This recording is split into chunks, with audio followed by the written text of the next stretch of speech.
Welcome, ladies and gentlemen, to Carmine's Arena, a cultural gourmet of information, if you will, a feast for your mind and soul.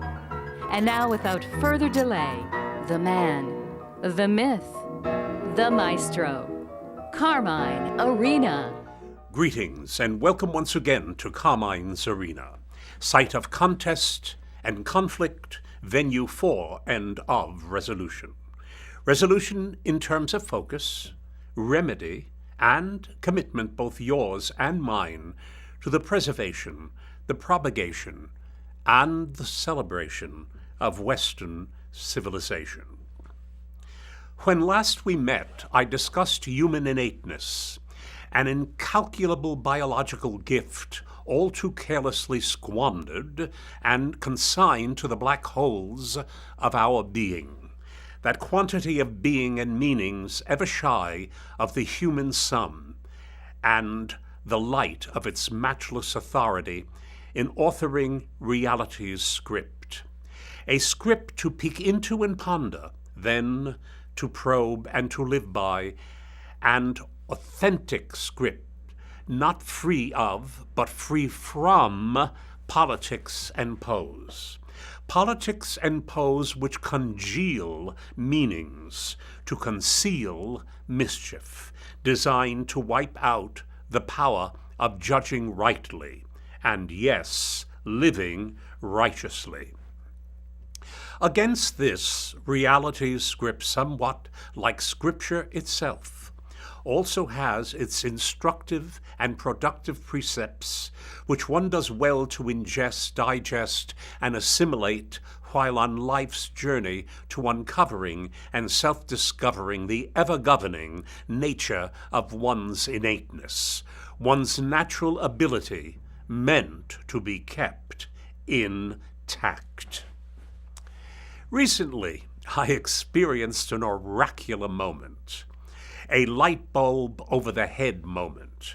You must allow me to share with you its whimsical yet weighty implications, available particularly to those among us who understand the magnificence of the English language, the magnificence and magnitude of its instrumentalities.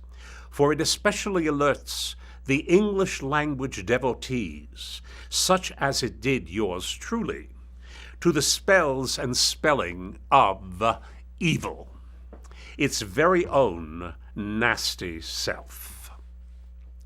Evil, which when leaded out exactly in reverse, gives forth the verb live, and or its adjective live with its long-sounding I.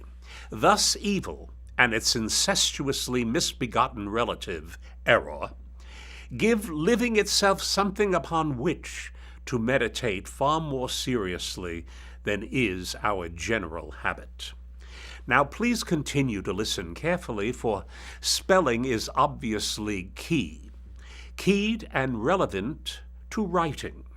For as Plato observed, writing is the geometry of the soul.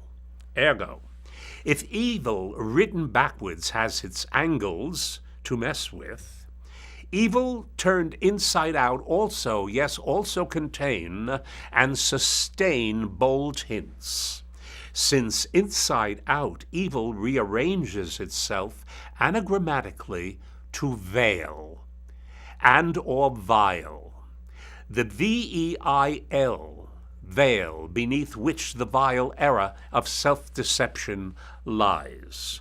Or does it lie?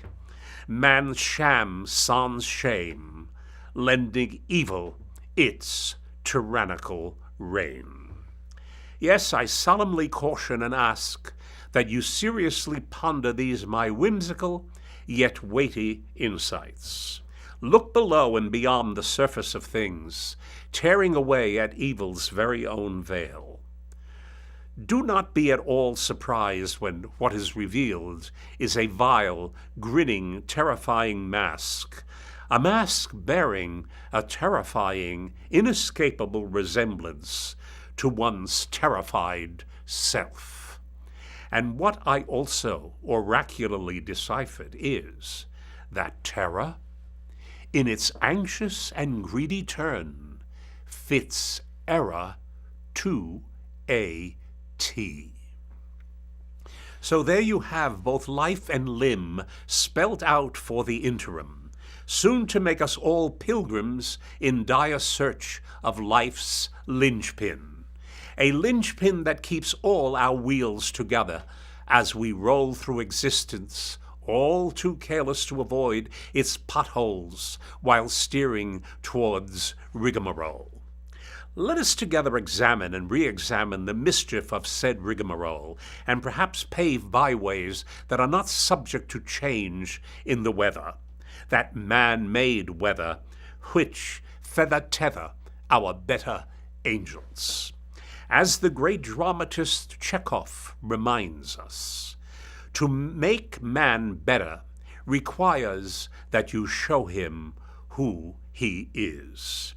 How true, and how best to accomplish and achieve who it is we are necessitates that we negate and neuter self-deception and explore the landscape of innateness. Let us then first address the proper meaning and role, as opposed to rigmarole, of government, which, of course, overshadows all too many of our valid pursuits toward happiness, and as such receive here our prioritized attention and honorable mention. The proper role and meaning of government is that it serves as public guarantor of the private spaces with which human life finds and continues to seek fulfillment.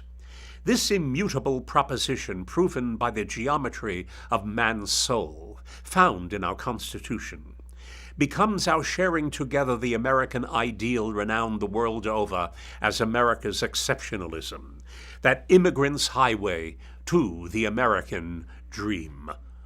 Our joint and mutual understandings of the lightness of governance and the brightness of being left the old world feudal mentality far behind some 238 years ago, bringing forth the power of a new beginning to an ancient longing to be free.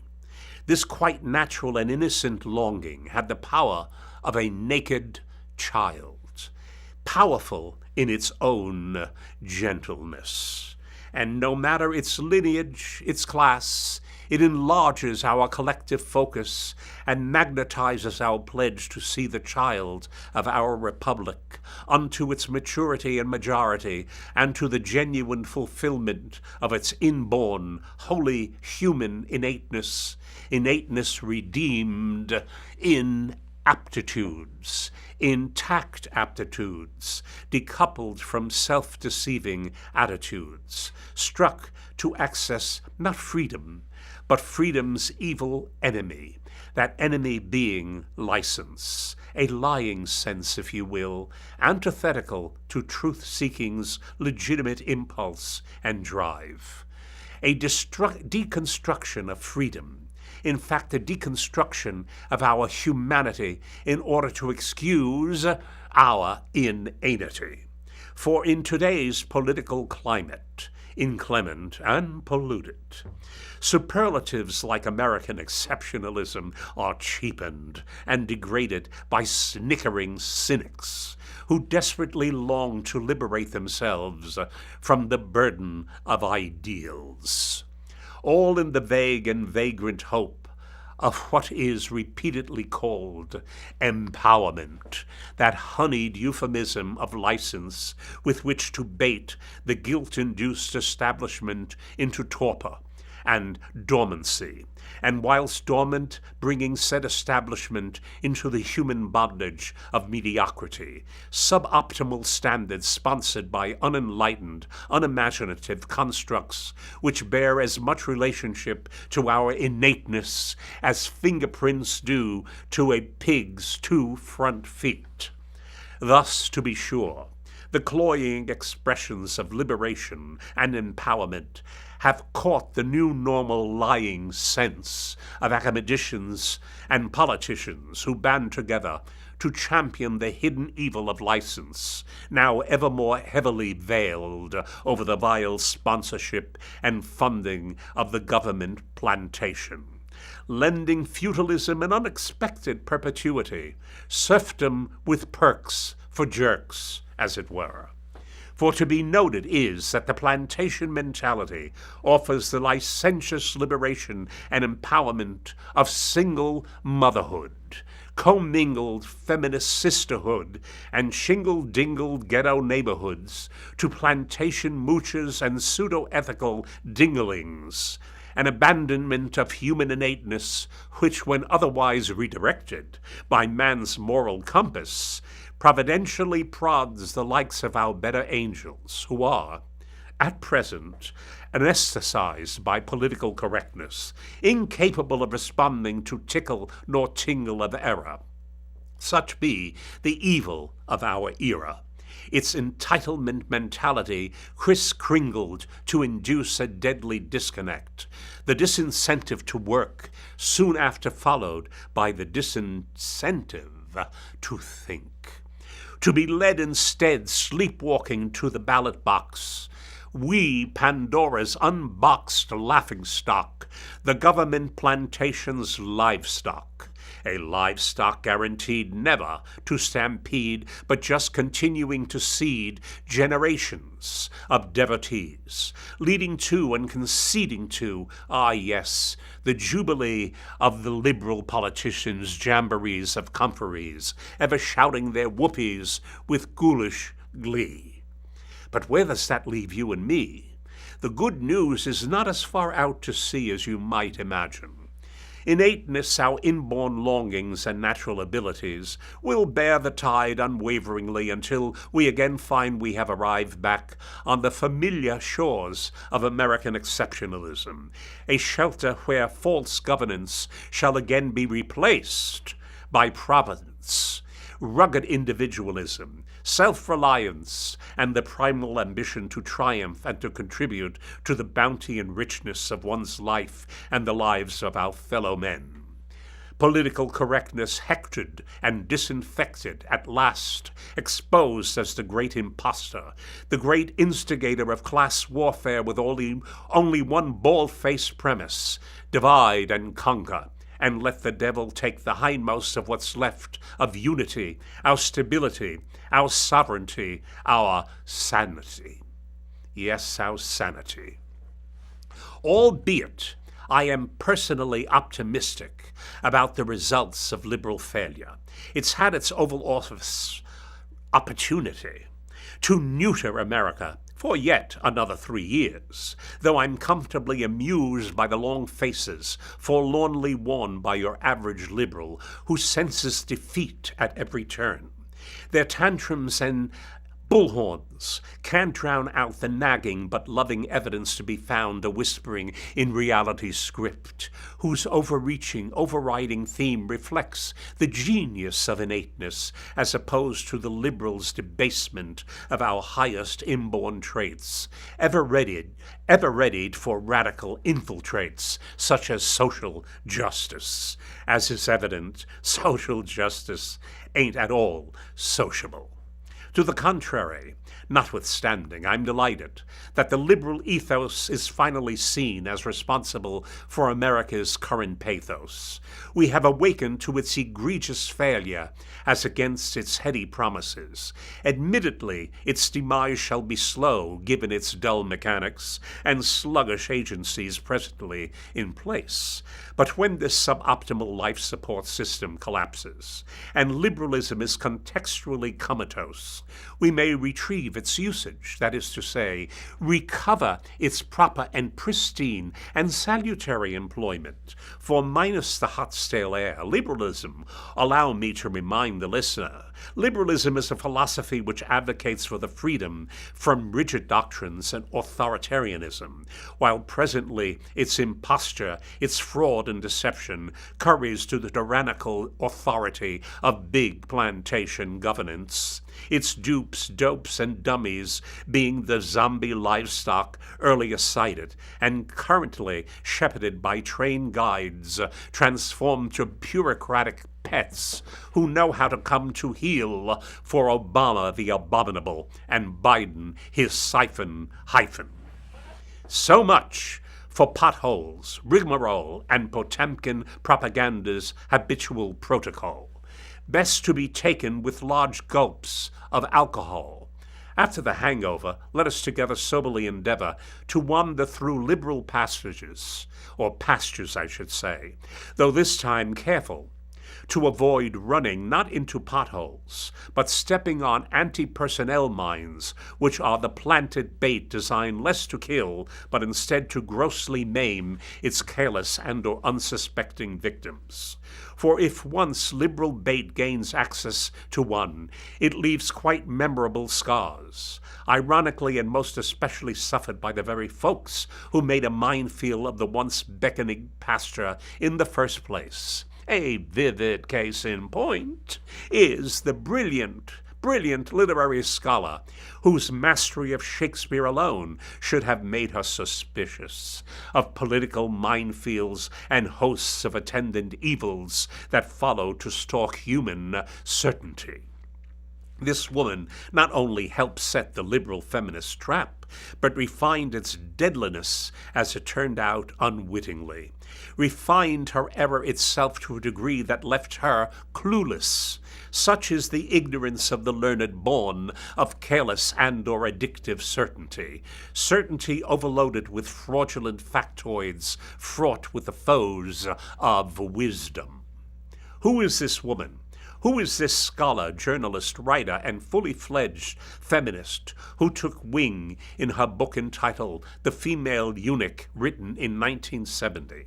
None other than Germaine Greer, that feminist icon who encouraged women to reject motherhood.